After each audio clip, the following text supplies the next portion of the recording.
Video में हम discuss करेंगे ये SRS वाली सीरीज़ 4410 और 4400 वाली, जो इसमें दो SRS हैं हमारे स्टैंडर्ड्स हैं।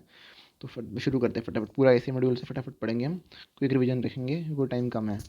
ठीक है, तो पढ़ते हैं इसमें। Chartered accountant in practice are often asked to provide services to clients which do not involve the expression of an opinion on the truth and fairness of the financial statement. ठीक है, for the purpose of standardizing the procedures to perform such kind of non-assurance services, the AASB of ICI issued two standards on different services, that is standard on related services. पहला हो गया 4400 44 और दूसरा 4410। 4400 क्या है? Engagement to perform agreed upon procedure regarding financial information, जिसको हम बोल देते हैं AUP एंगेजमेंट 4400 को, और दूसरे वाले को बोल देते हैं कंपाइलेशन एंगेजमेंट। ठीक है, ये जो नाम भी उसका ऐसा ही है, बस engagement to perform agreed upon procedures regarding financial information. ये AUP वाली मैं शॉर्ट फॉर्म आगे काफ़ी बार बोलूँगा, इसलिए बस याद रखना।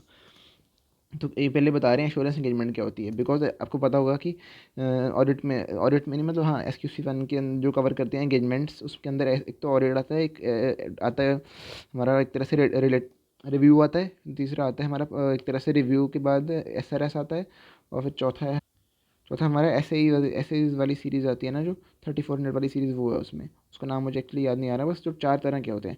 तो ये जो रिलेटेड सर्विसेज है ना, ये नॉन एश्योरेंस एंगेजमेंट है, इसमें कोई ओपिनियन नहीं देता ऑडिटर। जो एश्योरेंस एंगेजमेंट है उसमें ओपिनियन देता है, मतलब एक तरह से कंक्लूजन देता है मेनली उसके अंदर। SREs के अंदर, मतलब जिसमें रिव्यू करता है ना, रिव्यू वाले के अंदर वो देता है कंक्लूजन, और ऑडिट के अंदर देता है ओपिनियन। ठीक है, तो यहाँ पे कोई ओपिनियन नहीं जाता। तो पढ़ते हैं पहले एश्योरेंस क्या होती है।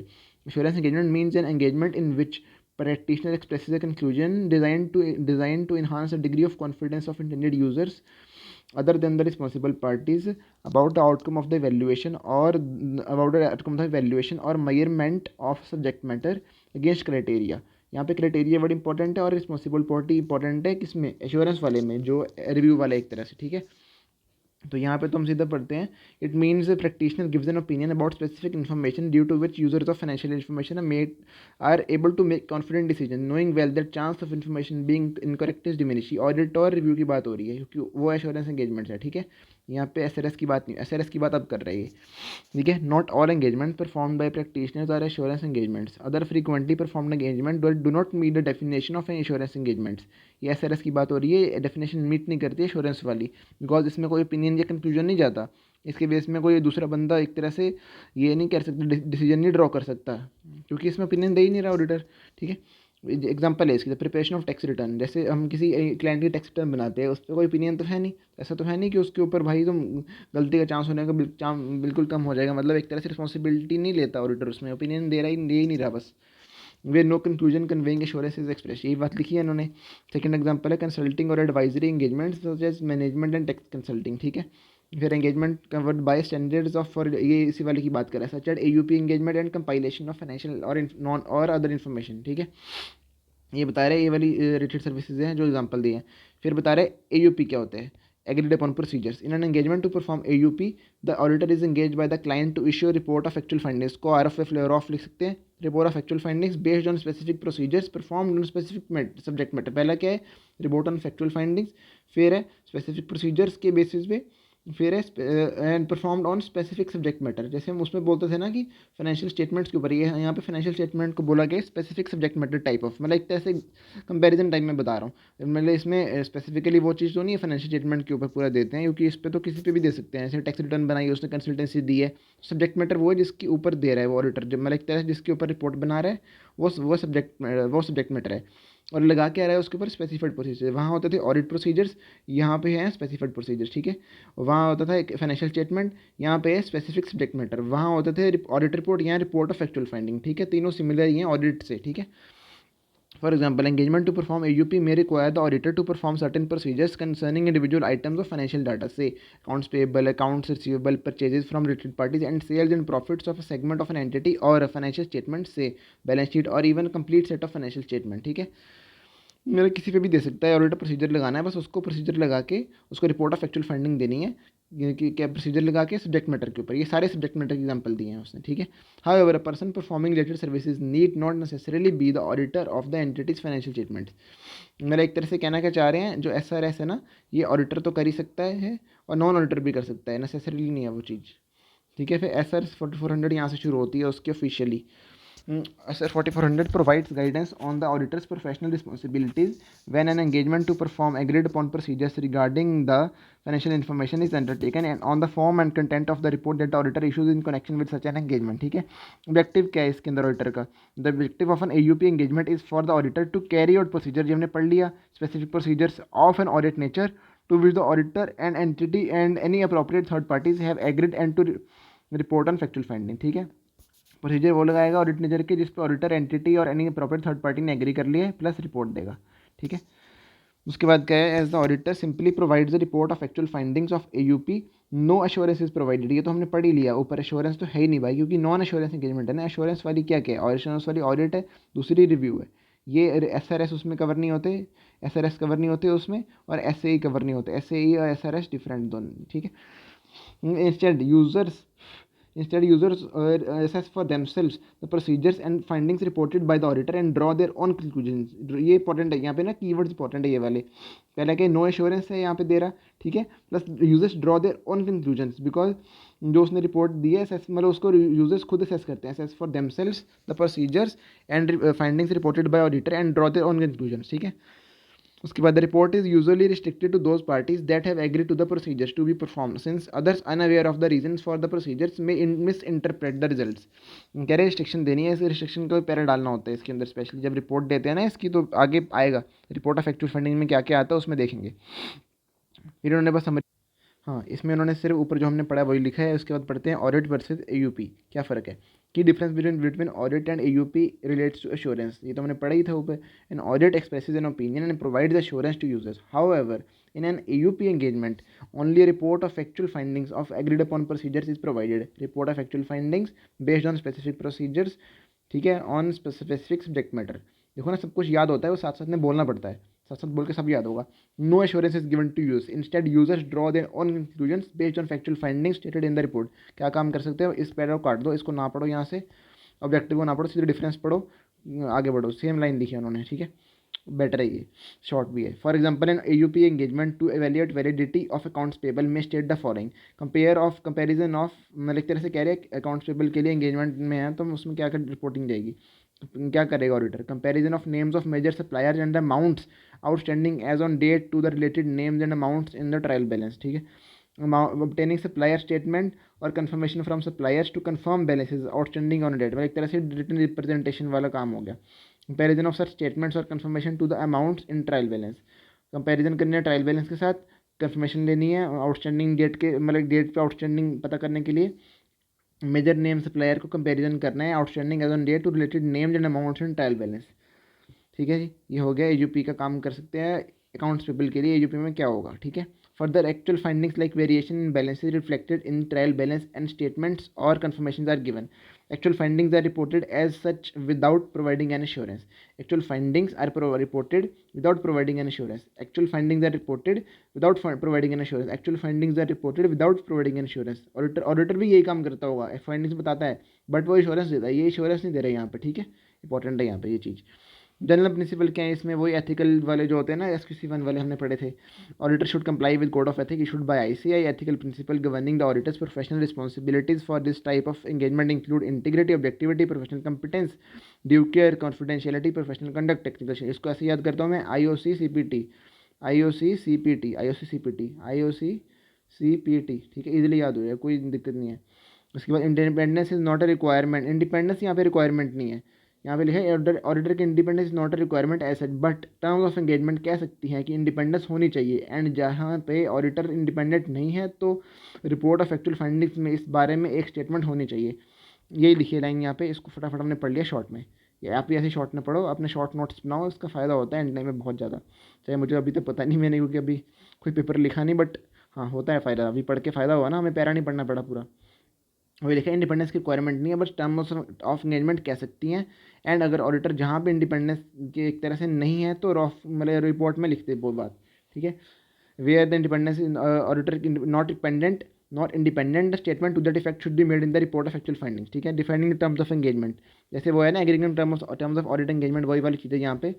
Auditor should ensure with representatives of entity and ordinarily other specified parties who will receive copies of the report of actual findings, and there is a clear understanding regarding the agreed upon procedures and condition of the engagement, ठीक है। पढ़ते हैं इसमें matters to be agreed, मतलब क्या क्या agree करना है इसमें, ऐसे याद केवल listen N T, LISN NT, LISN NT, listen N T, ठीक है।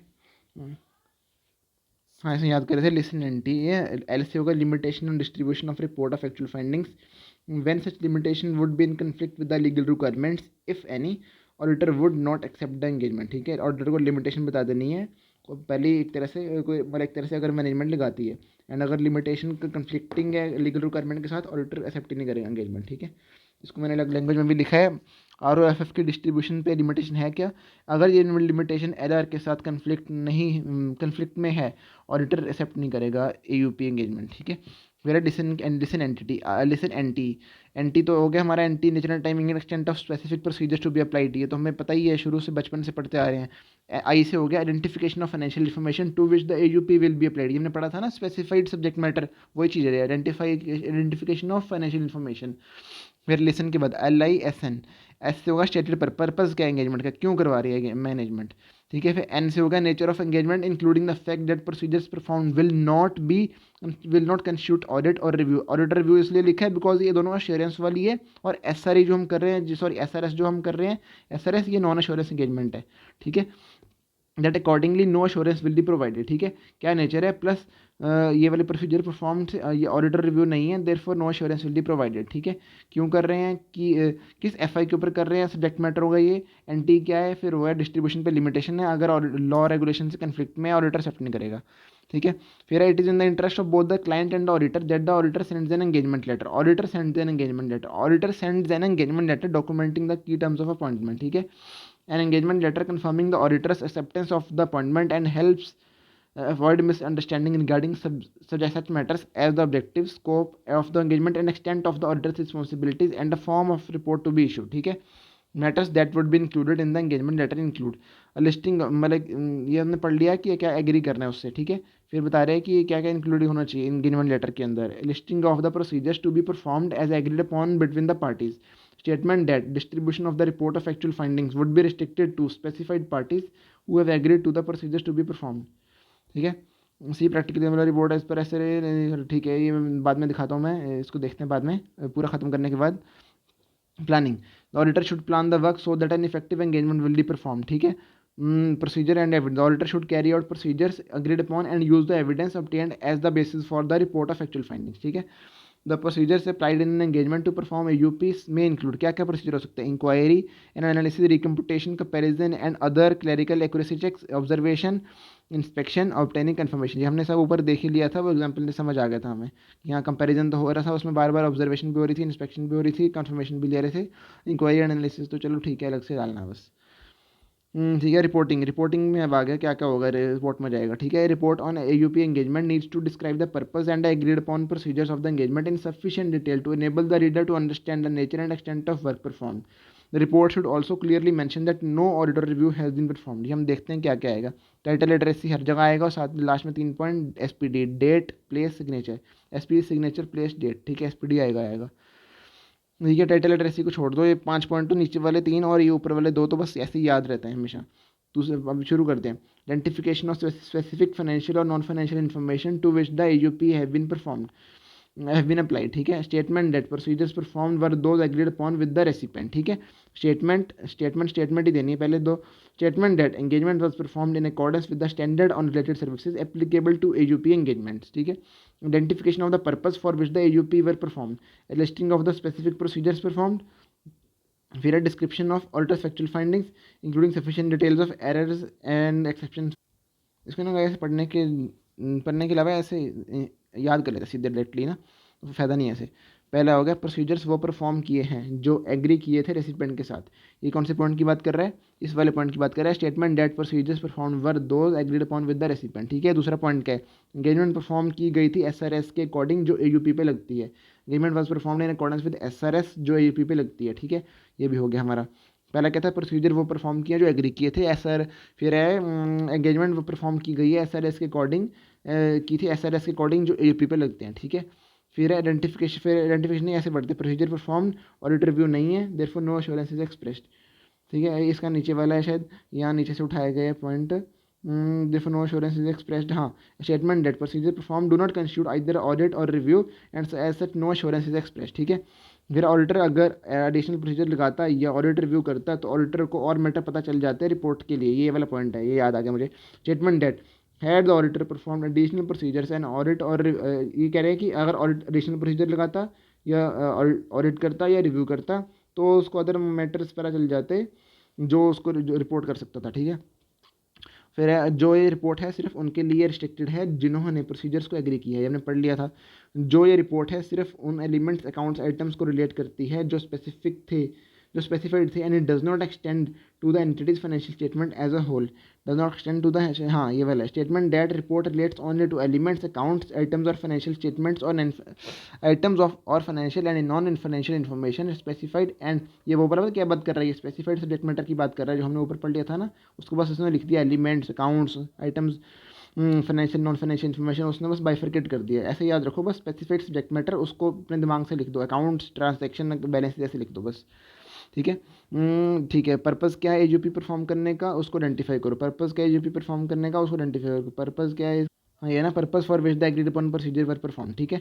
क्या क्या प्रोसीजर परफॉर्म किए गए थे उनकी लिस्ट बनाओ, ठीक है। Listing of specific procedure perform. फिर ऑडिटर के फैक्चुअल फाइंडिंग्स की डिस्क्रिप्शन बताओ including details about errors exception जो मिली, ये वाला पॉइंट है एरर एक्सेप्शन वाला, एरर एक्सेप्शन वाला ये था ना, हाँ। Description of the auditors factual findings including sufficient details of error and exception mode, इसको छोड़ भी सकते हैं अगर छोड़ना तो, पॉइंट थोड़ा अजीब सा लग रहा है, ठीक है। ये रिपोर्ट में आएगा सब कुछ। उसके बाद documentation, the auditor should document matters which are important providing evidence to support the report of factual findings and evidence that the engagement was carried out in accordance with this SRS and the terms of engagement, ठीक है। ये हो गया हमारा SRS खत्म 4400 वाला। इसे question भी देख लेते हैं अभी। क्वेश्चन क्या है इसका, ये अंडरस्टैंडिंग वाला दिया है। Company ask you to carry out process of confirmation of its account receivable, ठीक है। अकाउंट रिसीवेबल होगा यहाँ पे स्पेसिफिक सब्जेक्ट मैटर, ठीक है। हमें लगाना है इसके ऊपर एक तरह से अपने specific procedures having balances in excess of 10 lakh as per its books of accounts at the close of the year, ठीक है। The work to be performed only involves preparing and sending confirmation में पढ़ा था प्रोसीजर होता है यहाँ पे, confirmation request to such parties, analysis of variations, ठीक है, on receipt of confirmation and submission of a report in accordance with professional standard. What points have to be kept in mind for inclusion in report specifically for such engagement? जहाँ तक मुझे लग रहा है ये बात कर रहा है पॉइंट्स जो उसने पूछा ना ये रिपोर्ट में, इसकी बात कर रहा है। एक बार आंसर भी देख लेते हैं, आंसर में उन्होंने क्या लिखा है, ठीक है। हाँ जी देखो यहाँ पे इन्होंने यही बात की है, जो described engagement is an AUP engagement, following point should be have been kept in mind for be including in the report. ये हमने सारे पॉइंट वहीं से याद करने हैं, यहाँ से पढ़ने की कोई ज़रूरत नहीं है, सब वहीं से जाके पढ़ो। बस वो मत लिखना ऊपर वाले 2 नीचे वाले 3, वो फालतू पॉइंट है, उसके नंबर नहीं मिलने, नंबर मिलने हैं बीच वाले कंटेंट के। क्या किया था पहले, एग्रीड अपॉन जो प्रोसीजर थे वही वाले एक तरह से हमने बोला था, और जो एक तरह से specified procedure standard related services पे लगते हैं वही हमने अप्लाई किए हैं यूपी एंगेजमेंट के ऊपर। फिर क्या कह रहे हैं एड्रेस पर पर्पज़ क्या था और लिस्टिंग बताओ प्रोसीजर जो लगाए हैं। फिर है ये इसको छोड़ दिया था हमने, इसको छोड़ दो इस पॉइंट को। और फिर है statement procedure perform do not constitute auditor review therefore no assurance expressed. फिर auditor had the auditor perform additional procedure और ऑडिट और review others matter might have come to light that would have been reported. Fair statement that report is restricted to those parties that have agreed to the procedure to be performed. Fair statement that report only relates to elements account balanced items or financial and non-financial info that's specified and it does not extend to entities financial statement taken as a whole because specified subject matter पे लगती है, ये पूरे financial statement पे नहीं लगती, इसलिए ये पॉइंट लिखना जरूरी है। ईजी भी है, कोई दिक्कत नहीं है इसको याद करने में, तो ऐसे याद हो जाएंगे 6-7 पॉइंट आराम से लिख देंगे अपन। अब ऊपर चलते हैं इसके बाकी क्वेश्चन। इसमें बस एक ही क्वेश्चन है और रिलेटेड सर्विसेज डिफरेंट कैसे जो एश्योरेंस एंगेजमेंट से, ये हमने ऊपर पढ़ ही लिया था कि एक पैरा उन्होंने लिखा था, बस इसका क्वेश्चन आएगा नहीं, अगर आएगा भी तो वो पैरा बस लिख देना कि हाँ उसमें स्पेसिफाइड प्रोसीजर है, इसमें एश्योरेंस है और इसमें एश्योरेंस नहीं देते और उसमें प्रोसीजर लगाते हैं पूरे फाइनेंशियल स्टेटमेंट पे, जो हमने इसमें भी पॉइंट पढ़ा था रिपोर्ट में लिखते हैं, ठीक है ना। वो फाइनेंशियल स्टेटमेंट पे पूरा लगाते हैं, यहाँ पे सिर्फ स्पेसिफिक इन्फॉर्मेशन पे लगाते हैं, स्पेसिफिक सब्जेक्ट मैटर पे लगाते हैं, ठीक है। और इस पर ओपिनियन नहीं जाता और इस पर ओपिनियन भी जाता है, बस ठीक है। ये 3 पॉइंट डिफरेंस बन गए, इतने से ज़्यादा क्या ही बनेंगे अब इसमें। अब आगे पढ़ते हैं 4410 कवर करते हैं नेक्स्ट वीडियो के अंदर। तब तक के लिए आप इस वीडियो को लाइक कर दो, शेयर कर दो, सब्सक्राइब कर दो, ठीक है। Thank you guys, bye bye.